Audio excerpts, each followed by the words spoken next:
Финальный тур интеллектуальной игры «Экологический брейринг» среди обучающихся прошли 5 команд. Это ученики среднего звена из школ Ленска, Витима, Пеледуя, Натуры и Южной НИИ. Эта игра интеллектуальная проходит уже второй год. В прошлом году у нас было поменьше заявок, но проходил в октябре, но ввиду транспортной системы не смогли участвовать школы из поселений.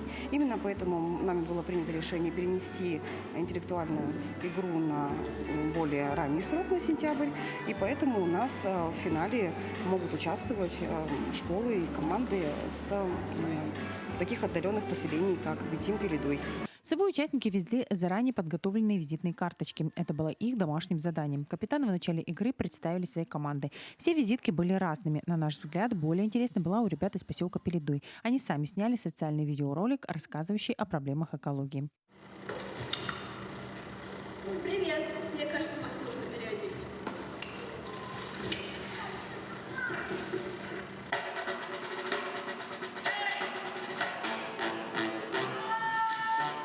Ребята сами снимали, сами все придумывали, редактировали, репетировали, ставили танцы. Испытали огромное очень удовольствие от полученной работы.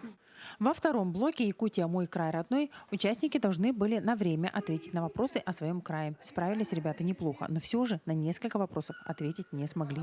Довольно проблематично было на них ответить. Но на несколько вопросов мы ответили, так что это тоже хорошо. Третье задание – экологический кейс. Каждая команда создала свой проект по решению экологической ситуации в том поселении, в котором они живут. Это задание было самым сложным. На него ведущие отвели целых 30 минут. В нашем селе Натура есть очень много металлолома.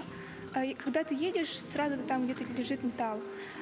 Очень много мусора. Хотим все вместе собраться и все убрать из натуры, из реки и так далее. Просто мы проблему взяли как загрязнение нефтевыми отходами на реку Лену.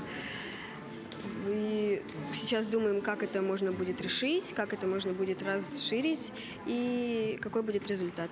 По итогам брейринга победила команда ребят из поселка Пеледуй. Второе место у команды третьей школы города Ленска. Третье место досталось команде села Натура. Команды победителей получили дипломы, все остальные сертификаты участников и призы от спонсоров.